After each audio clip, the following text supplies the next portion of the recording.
Behind the gilded gates and This matter ancient requires our stone walls immediate of attention Ravencrest and firm Palace, resolve. where This is centuries a of critical tradition moment dictate for our every family breath and our and legacy. gesture, We must stand a united single no moment matter of the challenges defiance ahead. is about to shatter the delicate balance of power. When Queen Consort Cordelia makes an unprecedented move that threatens to expose long-buried secrets, Prince Alexander must choose between loyalty to his wife and duty to the crown. In a world where whispers carry more weight than swords, and one wrong step can topple a dynasty, the very foundations of the monarchy are about to be tested. What happens when the person meant to protect the royal family becomes its greatest threat? The morning mist clung to the manicured gardens of Ravencrest Palace like a shroud, concealing the ancient secrets that lay buried beneath centuries of royal tradition. Queen Consort Cordelia Ashworth stood at the towering windows of the Rose drawing room, her fingers drumming an anxious rhythm against the ornate windowsill. At 58, she possessed the kind of refined elegance that came from decades of public scrutiny. Yet today something darker flickered in her steel-gray eyes. The palace had been her home for nearly 3 decades, ever since her marriage to King Edmund transformed her from a minor aristocrat's daughter into one of the most powerful women in the realm. She had learned to navigate its labyrinthine corridors and even more complex political undercurrents with the skill of a seasoned diplomat. But today, everything she had built was about to change. A soft knock interrupted her brooding thoughts. Lady Margaret Thornfield, her most trusted lady-in-waiting and confidant, entered with the practiced silence that palace life demanded. Margaret had served the royal family for over 40 years, her loyalty as unshakable as the palace's foundation stones. "Your Majesty," Margaret whispered, glancing nervously toward the door, "the documents you requested have arrived. Lord Pemberton's courier delivered them personally, just as you instructed." Cordelia's hand trembled almost imperceptibly as she accepted the sealed envelope. The wax seal bore the mark of the kingdom's most discreet private investigator, a man whose services were sought only when the stakes were impossibly high. Inside lay evidence that could destroy everything the royal family had worked to protect. "Has anyone else seen these?" Cordelia asked, her voice barely audible. "No one, Your Majesty. Lord Pemberton assured me of absolute discretion." Cordelia broke the seal with deliberate slowness, as if prolonging the moment might somehow change what lay within. The photographs spilled onto the mahogany side table like fallen leaves, each image more damning than the last. There was Princess Catherine, the beloved wife of Crown Prince Alexander, in compromising situations that would scandalize the nation and potentially topple the monarchy itself. But these weren't the typical tabloid shots of royal indiscretions. These photographs told a different story entirely. One of financial impropriety, secret meetings with foreign dignitaries, and activities that bordered on treason. Catherine, who had won the hearts of the people with her charitable work and gracious demeanor, had been living a carefully constructed lie. "My God," Margaret gasped, catching sight of one particularly damning image. "Is that Princess Catherine meeting with Ambassador Volkov?" But the official records show she was at the children's hospital that day. Cordelia nodded grimly. "She's been playing a dangerous game, Margaret, one that threatens not just her own position, but the stability of the entire realm. These meetings with foreign agents, the unexplained financial transactions, the lies about her whereabouts, it's all here." The Queen Consort had suspected something was amiss for months. Catherine's behavior had grown increasingly erratic, her explanations for various absences increasingly implausible. When servants began reporting strange visitors and hushed telephone conversations, Cordelia knew she had to act. But she never imagined the investigation would uncover something this explosive. As if summoned by their conversation, the sound of approaching footsteps echoed in the corridor outside.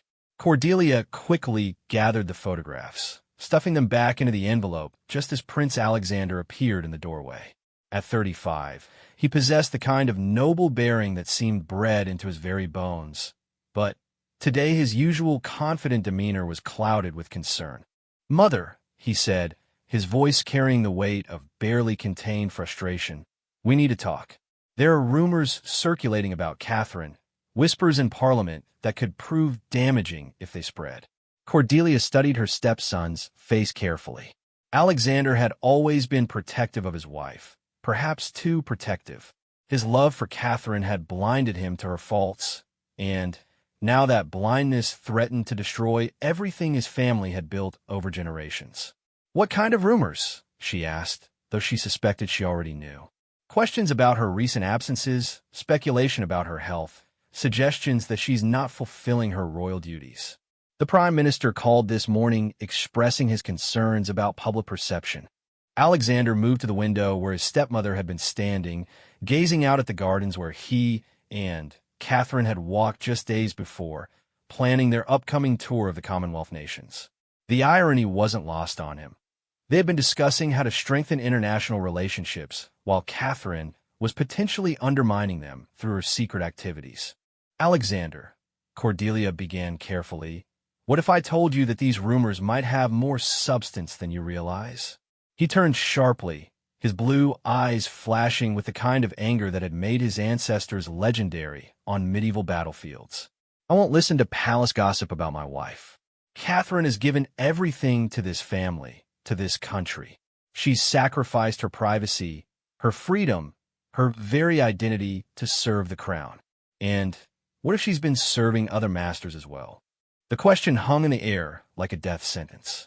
Alexander's face went pale, the color draining from his aristocratic features as if Cordelia had struck him physically.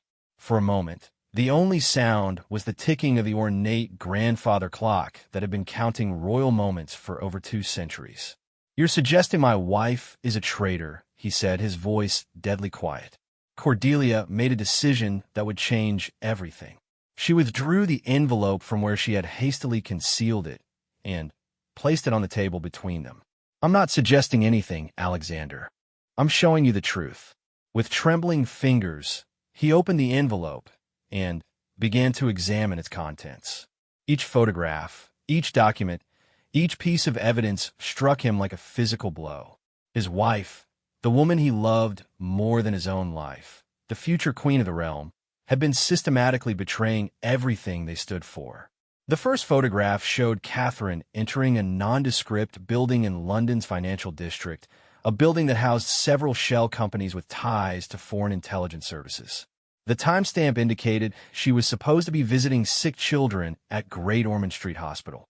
The second showed her accepting what appeared to be a briefcase from a man later identified as a known operative for a rival nation. "This can't be real," Alexander whispered, but even as he spoke the words, pieces of a puzzle he hadn't realized existed began falling into place. Catherine's mysterious phone calls, her unexplained absences, her intimate knowledge of state secrets she shouldn't have had access to, it all made terrible sense. Margaret discreetly withdrew from the room, understanding that what was about to unfold was too sensitive for even her loyal ears. The royal family's dirty laundry had always been washed in private, away from the prying eyes of servants and courtiers who might be tempted to sell their secrets to the highest bidder. "The evidence is incontrovertible," Cordelia said gently, her heart breaking for her stepson, even as she knew her duty to the crown superseded personal feelings. "Catherine has been feeding information to foreign agents for months, possibly years. State secrets, military intelligence, diplomatic communications, all of it has been compromised." Alexander sank into one of the room's antique chairs, the weight of revelation crushing down upon him like a physical force. In the span of minutes, his entire world had crumbled. The woman who shared his bed, who bore his children, who stood beside him at state functions representing everything noble and good about their nation, had been systematically destroying it from within. "Why?" he asked, though he wasn't sure he wanted to know the answer. "Money, initially," Cordelia replied, consulting a summary sheet that Lord Pemberton had provided. The investigation uncovered several offshore accounts in Catherine's name, containing millions that can't be explained through legitimate means. But there's evidence suggesting the relationship evolved into something more complex, possibly blackmail or coercion. The implications were staggering. If Catherine had been compromised, if foreign agents had leverage over the future queen, then every state secret, every military strategy, every diplomatic initiative could have been exposed. The security of the entire realm had been placed at risk by the woman who was supposed to protect it. "What happens now?" Alexander asked, his voice hollow with despair. Cordelia had been preparing for this question since the moment she commissioned the investigation. As queen consort, she understood that personal feelings could never supersede duty to the crown. The monarchy had survived for over 1,000 years by making impossible choices, by sacrificing individual happiness for the greater good of the nation. "We have to expose her," she said, the words tasting like ash in her mouth. "There's no other choice. If we try to cover this up, and it comes to light later, it will destroy not just Catherine, but the entire royal family. The people's faith in the monarchy would never recover." Alexander looked at his stepmother with a mixture of grief and anger. "You're asking me to destroy my wife, the mother of my children. You're asking me to tear apart my family. I'm asking you to save your country," Cordelia replied, her voice strengthening with conviction. "This is bigger than any one person, Alexander, even Catherine. The security of the realm, the safety of our people, the integrity of the crown itself, all of it hangs in the balance." But as the two royals faced each other across the opulent room, neither could anticipate how Catherine would respond when confronted with the evidence. The princess had proven herself capable of deception on a massive scale. What other surprises might she have in store? And in a palace where loyalty was the ultimate currency, who could they trust to help them navigate the treacherous waters ahead? The Game of Thrones was about to begin in earnest, and the stakes had never been higher. Part 2 of the confrontation came sooner than anyone expected. That evening, as the palace settled into its customary quiet rhythm, Princess Catherine returned for what she claimed was a charity dinner benefiting homeless veterans. She moved through the marble corridors with her usual grace, acknowledging the bows and curtsies of passing staff with the kind of warm smile that had made her a beloved figure throughout the kingdom. Catherine possessed the kind of natural beauty that photographers dream of capturing. Auburn hair that caught light like spun gold, emerald eyes that seemed to hold depths of compassion, and a smile that could melt the hardest hearts. At 32, she had been the perfect royal bride, bringing a touch of modern elegance to ancient traditions while never forgetting her role as a servant of the people. But tonight, something felt different in the palace atmosphere. The usual warmth that greeted her return seemed muted, replaced by an undercurrent of tension that made her steps falter slightly. When she reached the private family quarters, she found Alexander waiting in their sitting room, his posture rigid and his face bearing an expression she had never seen before. "We need to talk," he said without preamble, his voice carrying none of its usual warmth. Catherine set down her evening bag with careful precision, her mind racing through possible explanations for his obvious distress. Had one of the children been injured? Was there a family emergency? Or had something more sinister prompted this midnight confrontation? "Of course, darling," she replied, moving toward him with the same grace she displayed in public. "Is everything all right? You look absolutely dreadful."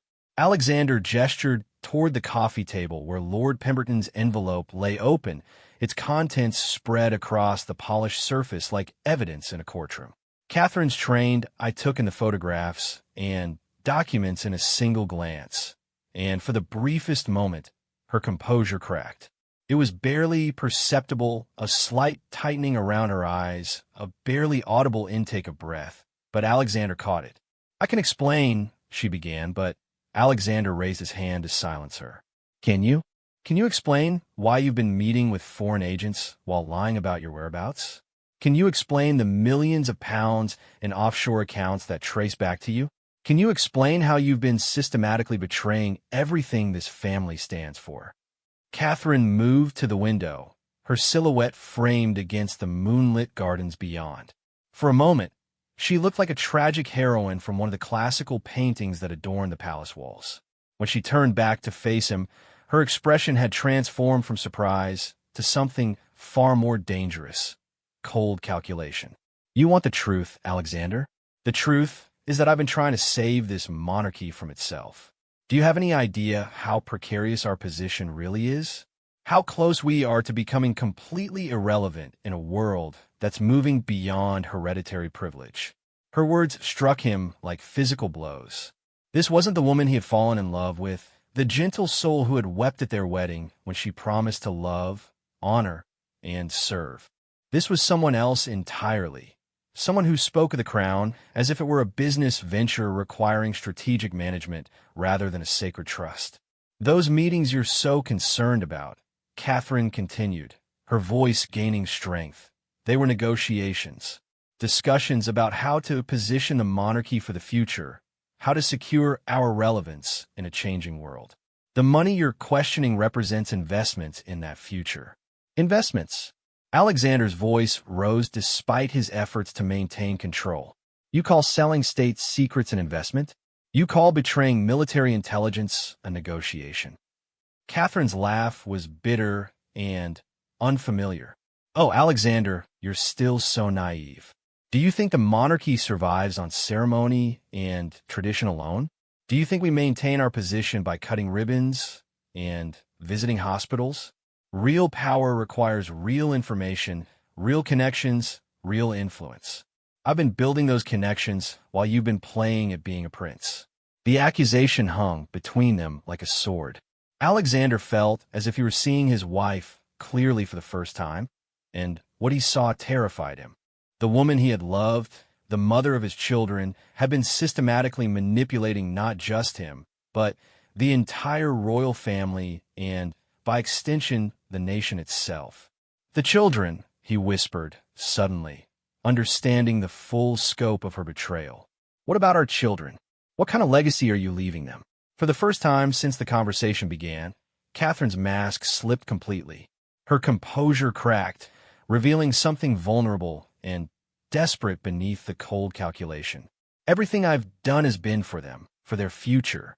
This monarchy is dying, Alexander, whether you want to admit it or not. Public support is at an all-time low. Parliament grows more independent every year, and the Commonwealth nations are questioning the value of their allegiance. She moved toward him, her hands outstretched in a gesture that might have been pleading or might have been manipulation. I've been trying to ensure that when they inherit this crown, it still means something. That it comes with real power, real influence, real security. The old ways aren't enough anymore. Alexander stepped back, unable to bear her touch. You've been compromising national security to secure your own position. You've been betraying the trust of millions of people who believe in what we represent. What we represent is an illusion, Alexander. A pretty fairy tale that keeps the masses entertained while real power is exercised by people who understand how the modern world actually works. I've been trying to make us relevant to those people, to give us a seat at the table where real decisions are made. The argument was interrupted by the sound of approaching footsteps in the corridor outside. Both Alexander and Catherine froze, suddenly, aware that their raised voices might have carried beyond the supposedly soundproof walls of their private quarters. In a palace where secrets were currency and gossip could topple governments, discretion was paramount. Queen Consort Cordelia appeared in the doorway, her presence commanding immediate attention despite her diminutive stature.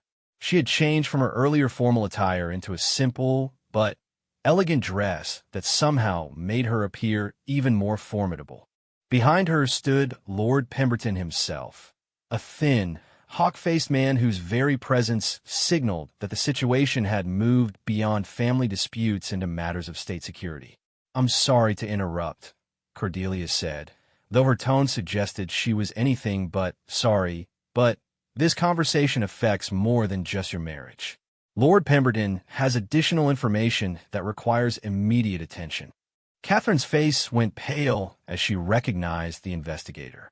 She had been careful to avoid direct contact with him during her activities, but his reputation was legendary throughout certain circles. If Lord Pemberton was involved, it meant the investigation had been far more thorough than she had initially realized. "Your Royal Highness," Lord Pemberton said with a formal bow, "I regret to inform you that the evidence we've gathered extends far beyond what you've already seen. Princess Catherine's activities have implications for national security that require immediate intervention from the highest levels of government. He produced a tablet computer and began displaying additional photographs and documents. These showed Catherine meeting with individuals who were known associates of hostile foreign governments, transferring encrypted data through secure channels, and engaging in activities that clearly constituted espionage against her own country. The Prime Minister has been briefed, Lord Pemberton continued, as have the heads of MI5 and MI6. Princess Catherine's security clearance has been revoked, and surveillance measures have been implemented to prevent any further intelligence leaks. Catherine laughed, but the sound held no humor. You think you could just shut me out? I know things about this family, about this government, that would bring down more than just the monarchy. Secrets that go back generations, financial arrangements that would scandalize the public if they ever came to light. It was a threat delivered with the cold precision of someone who had always known this moment might come. Catherine had been preparing for exposure, gathering ammunition for a final battle that could destroy everyone in the room. Her transformation from beloved princess to dangerous adversary was complete. "Is that a threat?" Alexander asked, his voice barely controlled. "It's a reality," Catherine replied. "You want to expose me as a traitor? Fine, but I won't go down alone. Every secret this family has tried to bury, every compromise you've made to maintain your position, every deal you've struck to preserve your privileges, all of it will come out." Queen Consort Cordelia stepped forward, her bearing regal despite the gravity of the situation.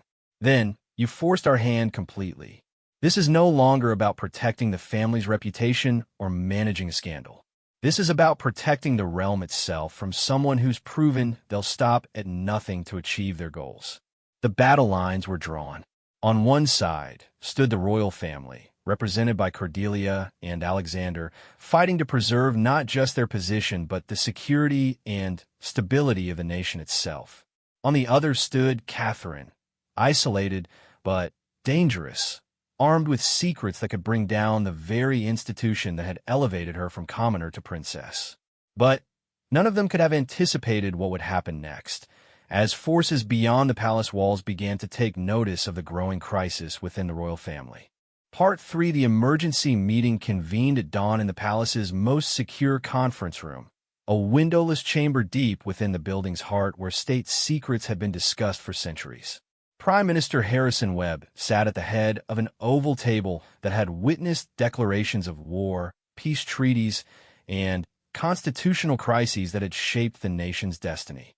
Webb was a pragmatic man in his early 60s, whose silver hair and lined face bore testament to decades of political warfare.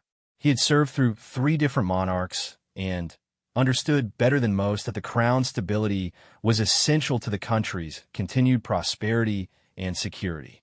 What he was hearing this morning threatened everything he had worked to protect. "Let me ensure I understand the situation correctly," Webb said, his voice carrying the weight of barely controlled anger. "Princess Catherine has been engaging in espionage activities for an undetermined period, potentially compromising state secrets, military intelligence, and diplomatic communications. She's threatened to expose additional royal family secrets if action is taken against her. And all of this has remained hidden until now." Sir James Blackwood, the head of MI6, shifted uncomfortably in his chair. A career intelligence officer with piercing gray eyes and an economy of movement that spoke to years of dangerous work, he had been tracking foreign intelligence activities for months without realizing one of the kingdom's most visible figures was at the center of the web.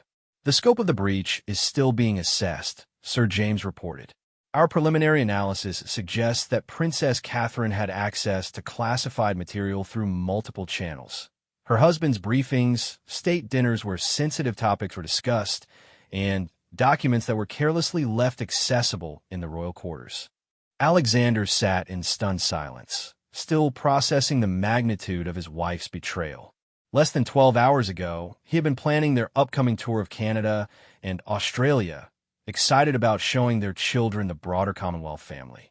Now he was learning that every conversation they had shared about state matters, every intimate detail of royal family dynamics, every piece of strategic information he had trusted her with had potentially been passed to foreign agents. Queen Consort Cordelia maintained her composure despite the gravity of the situation. The immediate question is containment. What additional damage can Catherine inflict if she chooses to escalate her threats?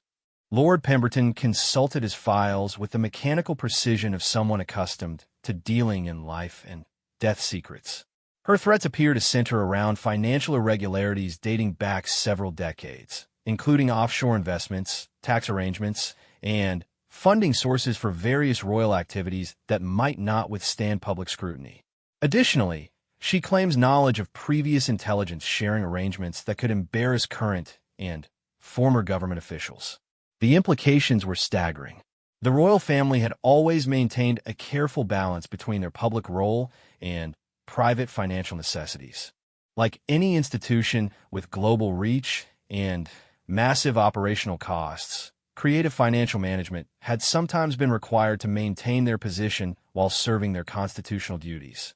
If Catherine possessed detailed knowledge of these arrangements and chose to weaponize that information, the resulting scandal could destabilize not just the monarchy, but the government itself. "There's more," Sir James added grimly.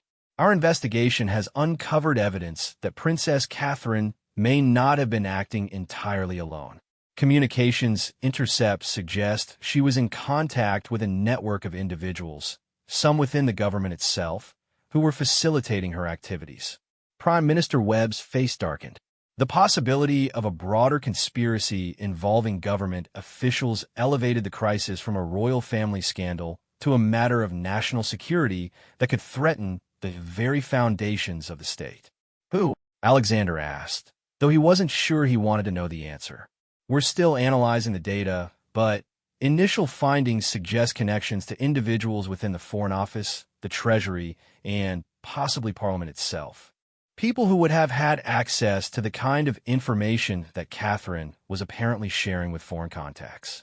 The room fell silent as the full scope of the crisis became apparent. This wasn't simply a case of a royal spouse making poor decisions or even engaging in standard espionage activities. This was potentially a systematic compromise of multiple government institutions, orchestrated by someone with intimate access to the highest levels of power. Alexander's phone buzzed with an encrypted message. His face went pale as he read it, and when he looked up, his expression had transformed from shock to something approaching despair. "Catherine wants to meet," he announced. "She says she has a proposition that will resolve this situation without destroying anyone unnecessarily." "It's obviously a trap," Lord Pemberton said immediately. "She's attempting to negotiate from a position of weakness by creating the illusion that she still has leverage." But Queen Consort Cordelia was studying her stepson's face carefully. "What exactly did she say?" Alexander handed her the phone, and she read the message aloud. "I understand you've involved the authorities, but this situation doesn't have to end in mutual destruction. Meet me at the old chapel at 10 o'clock. Come alone, and I'll show you a way out of this that protects everyone's interests. Refuse, and I'll be forced to implement contingency plans that will be far more damaging than anything we've discussed so far." The message was classic Catherine, seemingly reasonable on the surface, but loaded with implied threats. The old chapel she referenced was a medieval structure on the palace grounds that had been used for private family ceremonies for centuries. It was isolated, easily monitored, but also steeped in royal tradition and family history. "She's calculating," Sir James observed, "choosing a location with emotional significance while maintaining tactical advantages. The chapel has only 2 entrances, limited sight lines, and acoustic properties that would make surveillance challenging." Prime Minister Webb stood and began pacing, a habit that had served him well during countless political crises. "The question is whether we allow this meeting to take place. On one hand, it might provide an opportunity to understand the full scope of her activities and potentially neutralize her threats. On the other hand, it could be an attempt to escape or implement whatever contingency plan she's referenced. There's another consideration," Queen Consort Cordelia said quietly. "The children." Everyone in the room understood immediately.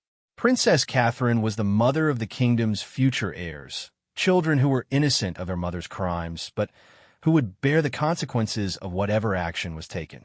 Prince George, aged 8, and Princess Charlotte, aged 6, had grown up believing their mother was a paragon of virtue and service. The revelation of her true nature would devastate them regardless of how the situation was handled. "She knows that's her strongest card," Alexander said bitterly. "She knows I'll do anything to protect them from this nightmare." But as the meeting continued, none of the participants could anticipate that Catherine had been listening to their entire conversation through surveillance equipment she had installed months earlier. Her contingency plans were already in motion, and the stakes were about to be raised beyond anything they had imagined. Meanwhile, in a secure facility across London, foreign intelligence agents were monitoring the crisis with intense interest. The breakdown of the royal family represented an unprecedented opportunity to destabilize one of their primary geopolitical rivals. Catherine's activities had been valuable, but the chaos she was now unleashing might prove even more useful to their long-term strategic goals. The game had moved beyond simple espionage into the realm of psychological warfare, and everyone involved was about to discover just how far Catherine was prepared to go to protect herself and punish those who had exposed her. Part for the old chapel stood like a medieval sentinel in the palace gardens, its weathered stone walls bearing witness to 8 centuries of royal ceremonies, secret meetings, and family crises. Morning mist clung to its Gothic arches, creating an atmosphere that seemed drawn from a Gothic novel rather than modern reality. Alexander approached the ancient building with slow, deliberate steps, each footfall echoing off the frost-covered path like a countdown to an execution. Despite explicit orders to the contrary, he had come alone. The weight of his decision pressed down upon him like a physical force, but the image of his children's innocent faces had made the choice inevitable. Whatever Catherine had planned, whatever threats she intended to deliver, he needed to hear them directly before condemning the mother of his children to a fate that would destroy their entire family.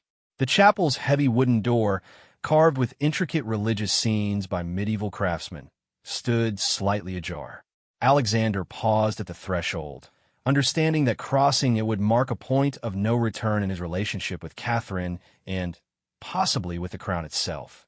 The morning air carried the scent of ancient stone and forgotten prayers, reminding him that this building had sheltered royal secrets far more dangerous than anything Catherine might reveal. Catherine knelt in the front pew, her silhouette creating a picture of penitent devotion that would have been touching if Alexander hadn't known the truth about her activities.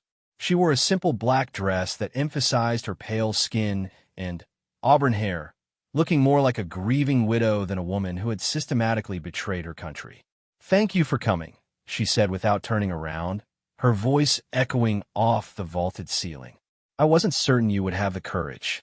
Alexander moved down the center aisle, his footsteps muffled by ancient carpets that had absorbed centuries of royal footfalls.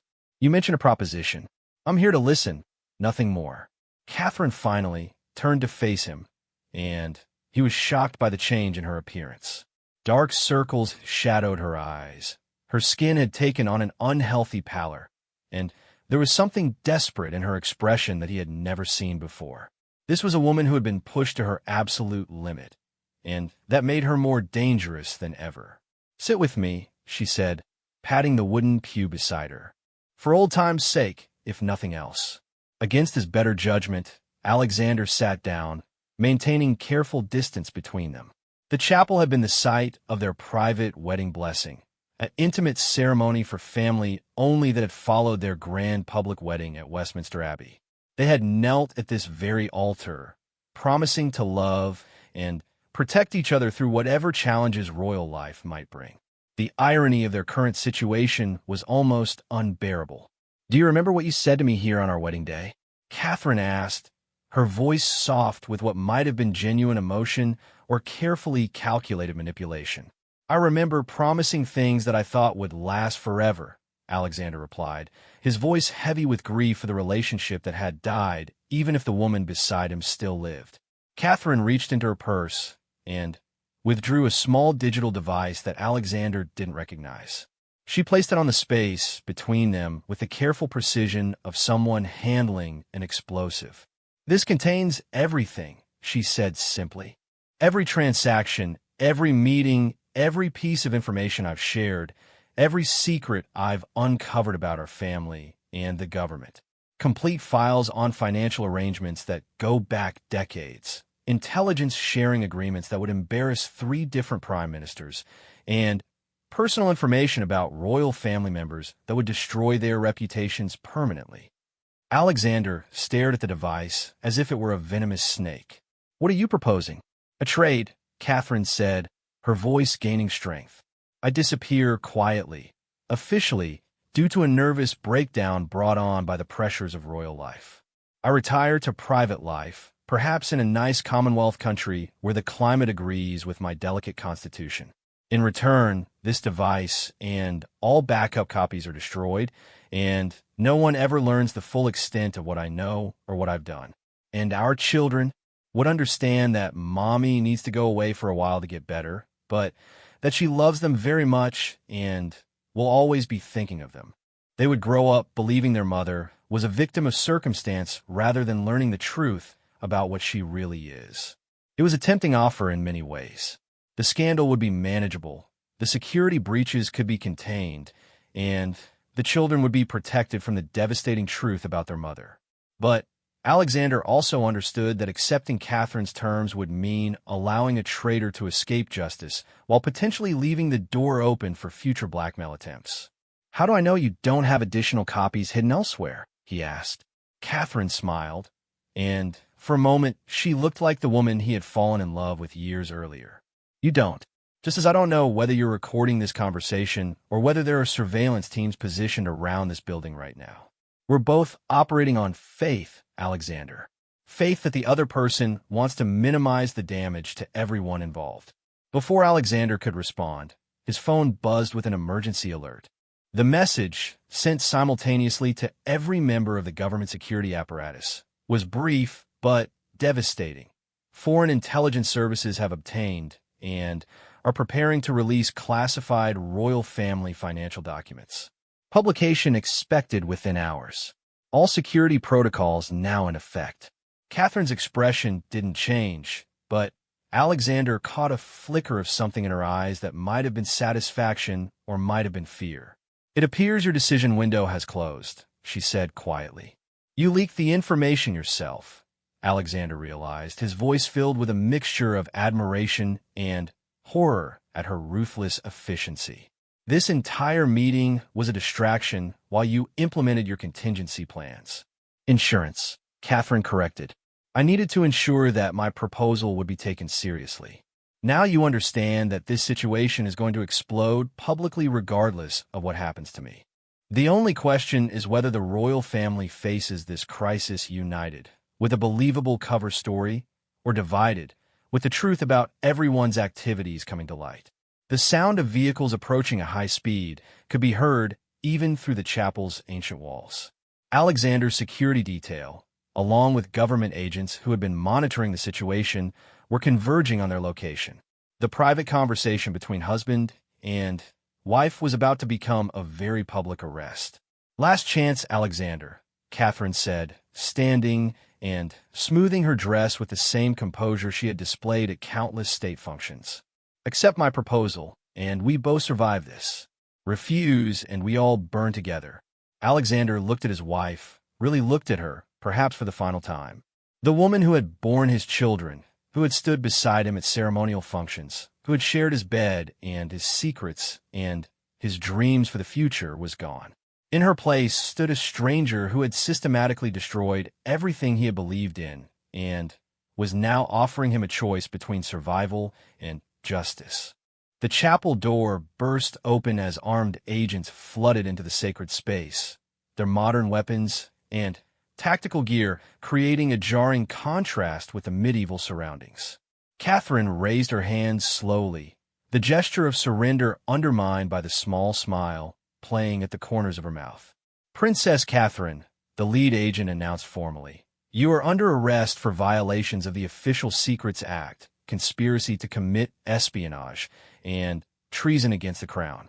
As the handcuffs closed around Catherine's wrists, she looked directly at Alexander one last time. "You chose justice over family," she said, her voice carrying across the chapel with perfect clarity. "I hope you can live with the consequences." But even as Catherine was led away, Alexander understood that the real consequences were only beginning. The information she had leaked would indeed be published, triggering a constitutional crisis that would shake the monarchy to its foundations. The children would learn the truth about their mother in the most public and painful way possible. And the royal family would spend years, perhaps decades, rebuilding the trust that Catherine had systematically destroyed. Queen Consort Cordelia appeared in the chapel doorway, her face grave but determined. "It's done," she said simply. Alexander nodded, understanding that she wasn't referring just to Catherine's arrest, but to the end of the world they had all known. The palace would survive, the monarchy would endure, but nothing would ever be the same. As sirens wailed in the distance, and news helicopters circled overhead, the ancient chapel stood silent once more, keeping its newest secret alongside all the others it had witnessed over the centuries. The Game of Thrones continued, as it always had, with new players stepping forward to fill the void left by those who had fallen. The crown endured. It always did. But the price of that survival had never been higher, and the cost would be measured in broken families, shattered trust, and the kind of scars that never fully heal. In the end, Cordelia's bold move had succeeded in protecting the monarchy, but at a cost that would haunt the royal family for generations to come. The palace would rebuild, the wounds would heal, but the memory of what had transpired in those ancient stone halls would serve as a reminder that power, even royal power, came with a price that could destroy everything you held dear.